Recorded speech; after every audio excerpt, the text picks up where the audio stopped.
Welcome to DC Fandome. My name is Ben Abernathy, Batman Group Editor here at DC. Thank you for joining us to talk about it in an exciting event in our Bat family of titles, Batman the Joker War.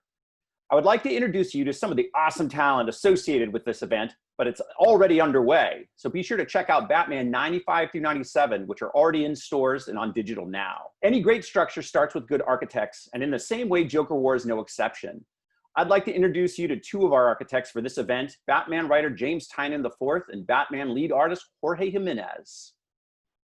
James, Jorge, welcome to Fandome. Thank you very much. Thanks for having us. Thank you. Hello to everyone. James, let's start with you. When did it click for you that this storyline was really gaining momentum? Oh boy.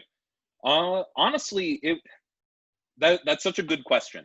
It's something that I've been excited about now really since the end of last year. That's when we had a meeting where we started laying out all of the pieces where the storyline, their Dark Designs, was going to lead into a very big Joker story. And we knew sort of the key pieces that would set that story up, namely that Bruce Wayne was going to lose his fortune and we would basically have a billionaire Joker raining hell down on Gotham City. So that was like, I was always excited about those pieces.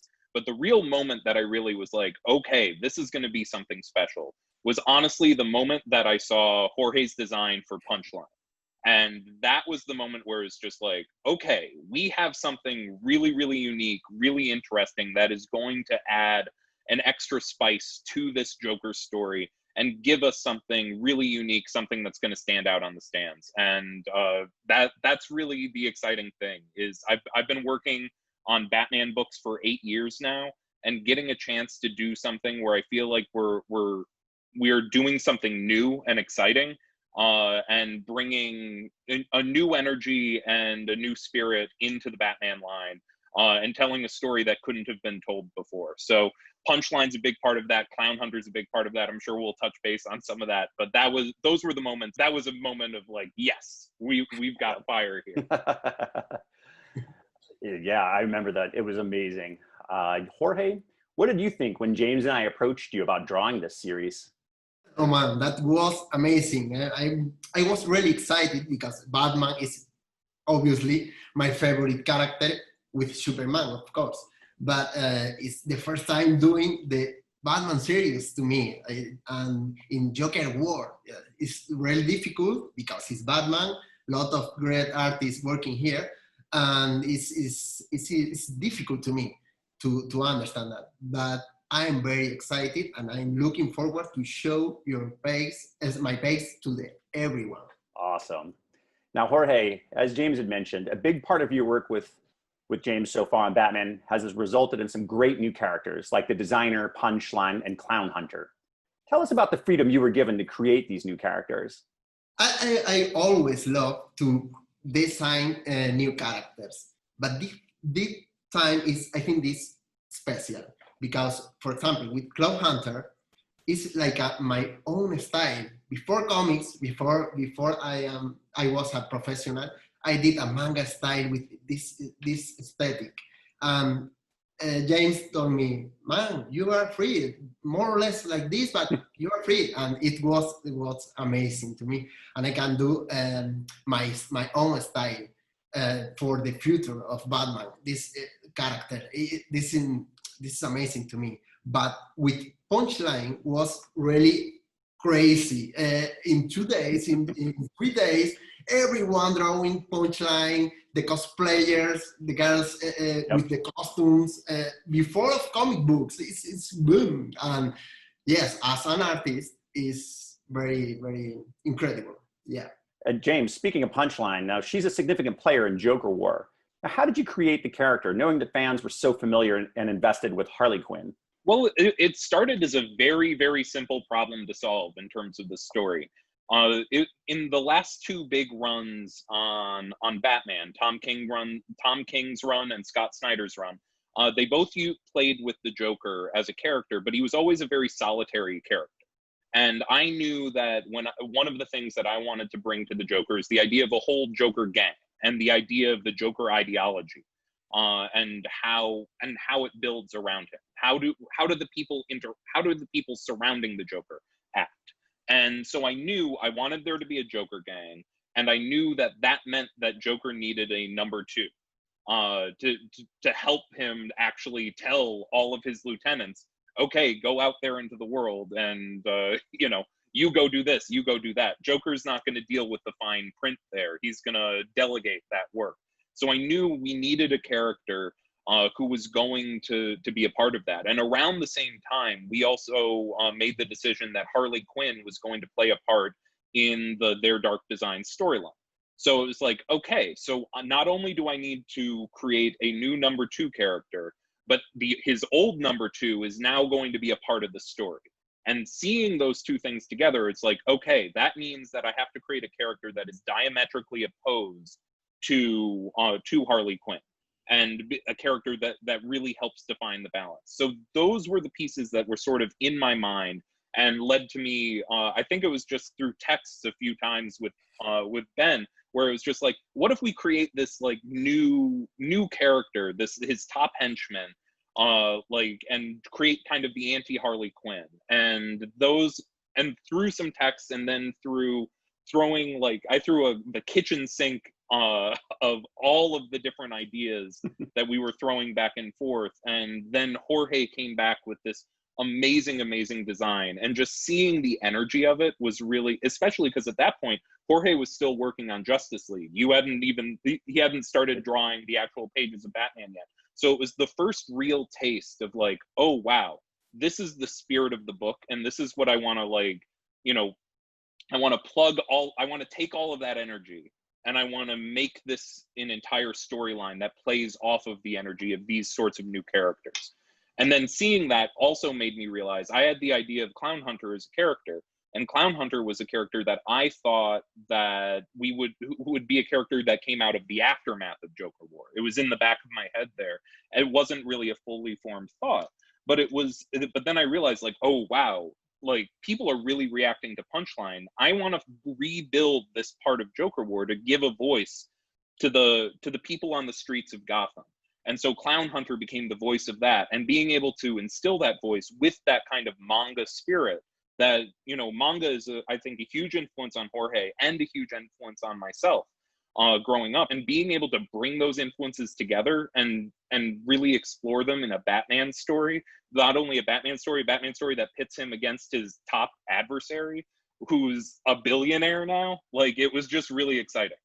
Totally agree. And before we move on, last week we announced plans for a November one-shot featuring Punchline. It's her first standalone title. James, what can you tease for people about that book? Oh, we're really excited about that one-shot, and this is something that we are going to be able to. We're going to start unpacking how Punchline became Punchline.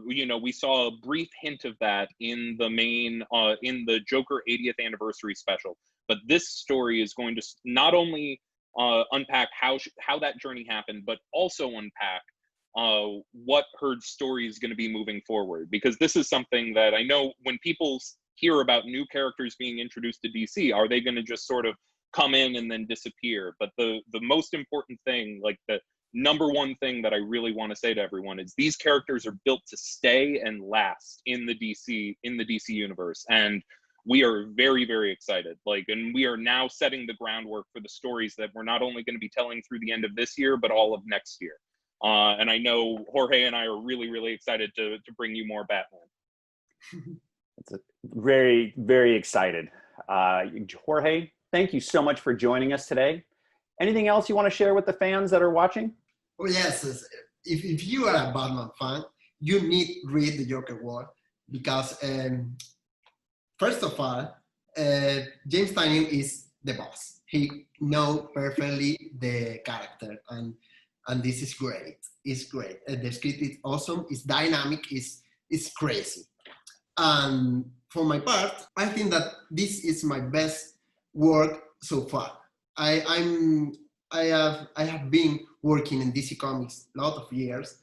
I did Super Sons. I did Justice League. But now I feel that this is best, and just hope you like it. And I'm very, very excited and looking forward to show you, friends. Very, very excited. Thanks again, Jorge. Next up, I would like you to meet some of the other talented voices contributing to the Joker War and the other Bat Family titles. Batgirl writer Cecil Castellucci and Nightwing writer Dan Jurgens. Welcome, Hello. Cecil. Welcome, Dan. Hi. Hi. Now, Cecil, what was your initial reaction to being asked to contribute to Joker War?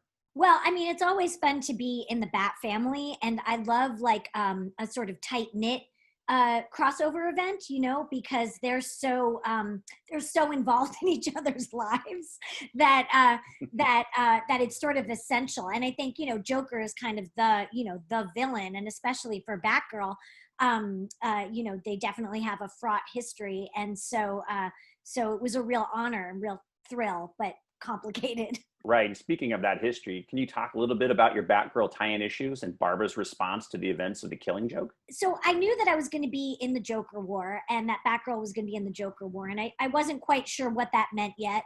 Didn't have the full picture from James at that time. But I was given a cover, and the cover was the Joker with flowers knocking on Barbara's door. And I thought, oh dear, you know, like, and I really thought about it, and I thought, you know, maybe this is an opportunity for us to revisit that moment and have Barbara, Batgirl, be in a different place, having dealt with her trauma from him, and to be able to sort of be a response to the Killing Joke, you know, sort of turning the tables on it. Joker is still doing his thing, and he's gonna take over the way that he does, you know. But it was a real opportunity for us to sort of address the wrong that had been done to Barbara in the Killing Joke.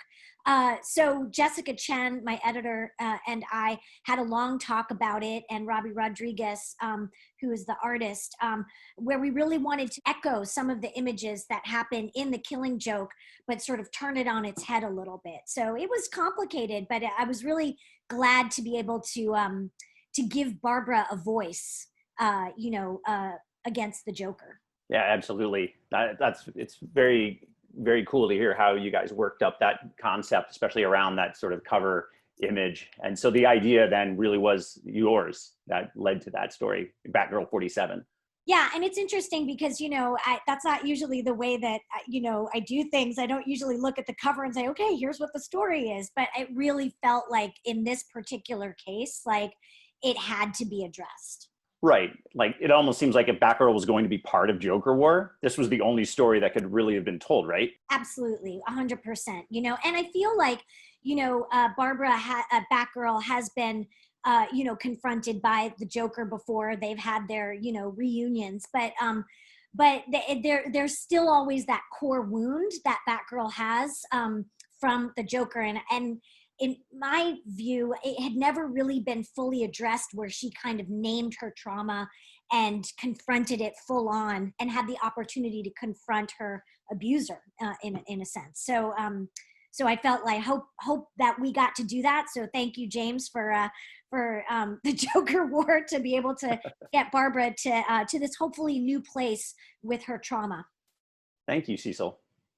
Now, Dan, as if Nightwing didn't have enough to deal with having his own identity crisis, we throw in the Joker and Punchline into the mix too. How much can this poor kid take?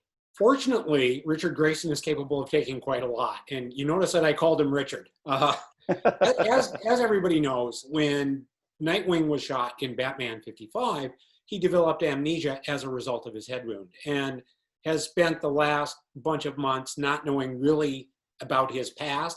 People have explained his past to him, but he doesn't have the memory. And what we have since found out is a lot of that has been part of the plot of the Court of Owls, who were all involved in trying to turn him into a Talon. Since then, we've been looking at how do we get Rick Grayson back to being Dick Grayson. And that's where the Joker War has played this really important part, because once it became evident that James had come up with the idea that the Joker knows not just Batman's secret identity, but everyone's, that became a nice little thing we could play with, where that could become part of the catalyst. Only the problem for Nightwing has been that the Joker got a hold of the memory crystal that the Court of Owls had been using on Rick, and has since used that to turn him into his own puppet. And that happens without the rest of the Bat family being aware of it, and certainly gives us that moment of betrayal in which it looks as though Rick is turning on the rest of the Bat family. It's impressive how well, like, seamlessly the story worked in, because Nightwing was one of the earliest titles to start featuring the Joker. Now, how was it to work with James in sort of weaving the Joker into Nightwing's backstory so early on? I think it's worked out really well. James and I have actually worked together a couple of times before on things, so we already had a bit of a relationship in trying to figure out how these things were going to weave. And I think we managed to do a really good job of stitching in where Rick was able to get his moments that he needed. And then moving into the Batman title, Bruce gets the moments that he needs to kind of bring these two guys back together as we work through the story. So you add a little bit of the Joker to that, add a little bit of the punchline to that, and then add all the other craziness that we have going in the Bat books, as well as Batgirl's role, because Barbara has had this long relationship with Dick that is also really important to what happens here. And I think it makes for a really good, powerful story. Totally agree. Very, very exciting. Thank you, Dan. Sure. As Joker War developed, we quickly found we had more stories to tell than our monthly books had room for. We pitched the idea of an oversized anthology telling stories of our heroes and villains who might not be front and center in Joker War. And so the Batman, the Joker War Zone was born, and it goes on sale September 29th. We have a tremendous list of contributors like our Batman writer James Tynion IV, the Flash writer Joshua Williamson, amazing artists like Guillaume March and David LaFuente, and more. I'm very excited that the Batman, the Joker War Zone will feature a short story from Oscar award-winning writer John Ridley, and he's joining us today to tease a little more of what the story is all about. Welcome, John. Ben, how are you? I'm doing well. Welcome to Fandome. Thank you. I got to be honest. It's genuinely pretty amazing to be here. I just want to say very quickly to all the fans who are out there watching, I hope everybody everywhere is doing well. You're staying healthy. Mentally, emotionally, physically. I hope, even if just for a little bit today, we can take your mind off of the world and really dive into a story and a story arc that I've been so pleased and blessed to be part of. I couldn't agree more, John. And now let me get your honest reaction. When I first pitched you the idea of writing a short story for this book and as a part of the larger Joker War storyline, what were your initial thoughts? Well, honestly, my initial thought, Ben, honestly, was fear. You and I think just to take a minute to kind of talk about our relationship, about 12 years ago, when you were working at Wildstorm, you were very gracious to literally invite me into the world of writing for graphic novels.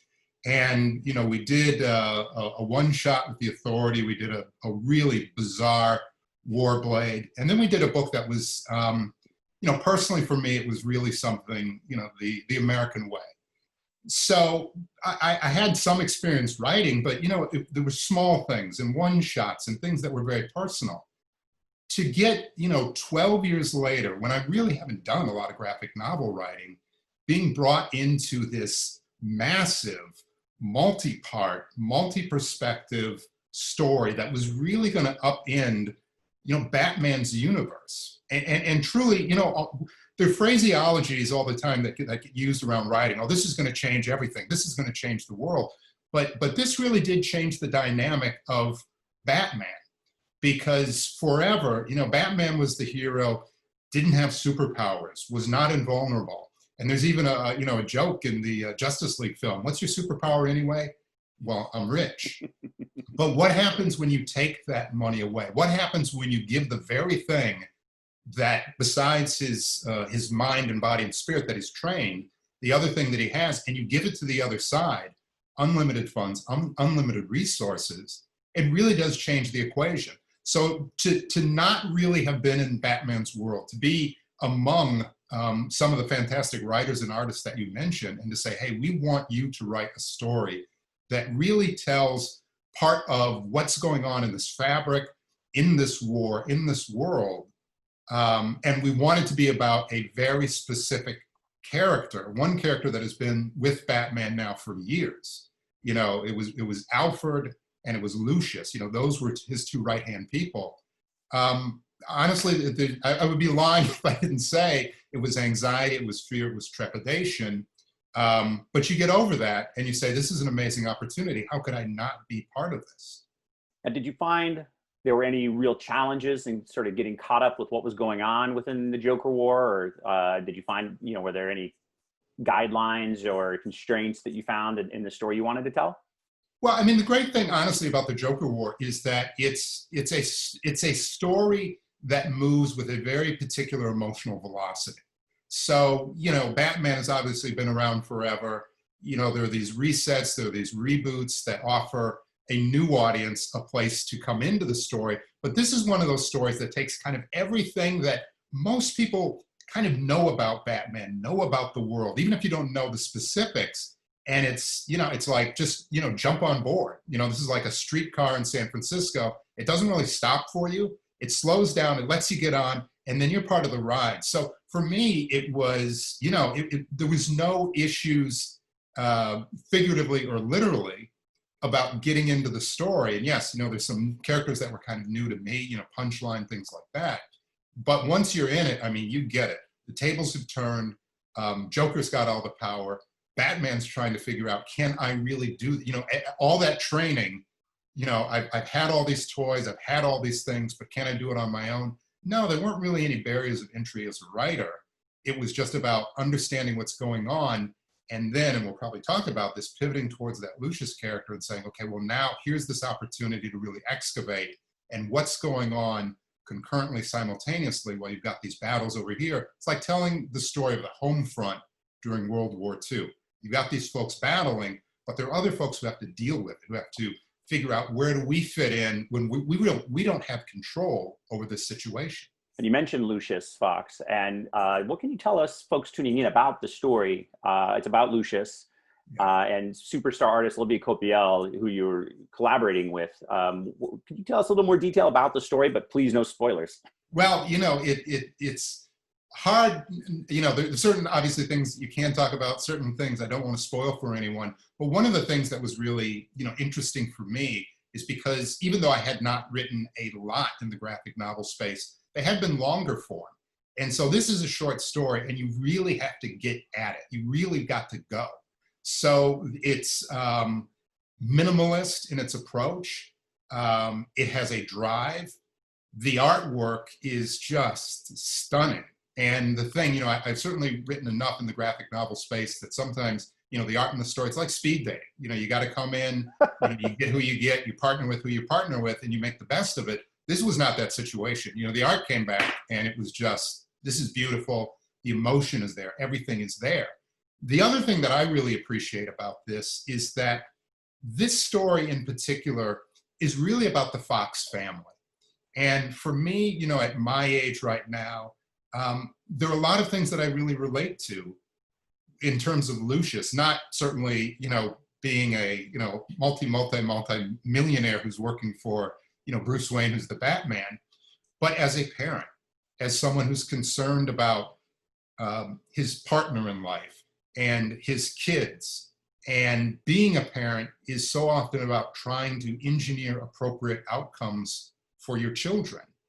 And even though as a parent, you think sometimes what you want is the right thing, you have a family or kids who are coming into their own and saying, well, no, that maybe isn't the way we should do things. And you're not looking at the world the way we look at the world. So even though that this is a short story that's very propulsive and really tries to get to its point and allow for some, action and beautiful imagery, all those things that fans really want, there is an opportunity to look at this family in a very particular moment when their lives are changing. Something is happening in this story that is going to set them in a completely new direction, but not just, and I don't say this with disrespect to Bruce Wayne, because that's the way his life was set up. He has no family. He has an extended family, but much of his agency is derived from not having to depend on anybody else. I don't have to have any fear. I don't have to have any worry, because it's all about me. Lucius is going into this situation where he really does have to consider, rightly or wrongly, whatever his point of view is, how is this going to affect my family? How is this going to affect my world? Particularly, and again, without giving anything away, something that happens in the Joker War directly that does really affect him. And having to travel through that, and for the reader to have to figure out, is the person talking right now, is that really the true Lucius, or is he still dealing with some trauma from some of the things that went on in the Joker War? Well, as a fan and your editor on this story, I am really excited for people to check it out.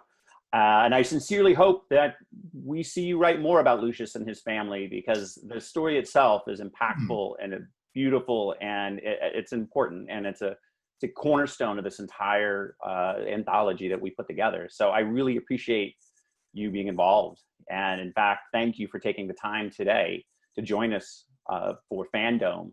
And people out there tuning in, please check out Batman, the Joker War Zone when it hits comic book stores and digital retailers on Tuesday, September 29th. Thank you again, John. Thank you, Ben. I do really appreciate it. So this concludes our Batman, the Joker War panel. I hope you enjoyed it, and will immediately head to your nearest open and operating comic book store or digital retailer to get your copies of Batman, Batgirl, Nightwing, and all the other Batman family titles, and to be sure to check out the Batman, the Joker War. Thank you to our guests, James Tynan IV, Jorge Jimenez, Cecil Castellucci, and Dan Jurgens. And thank you for tuning in, and enjoy the rest of DC Fandome.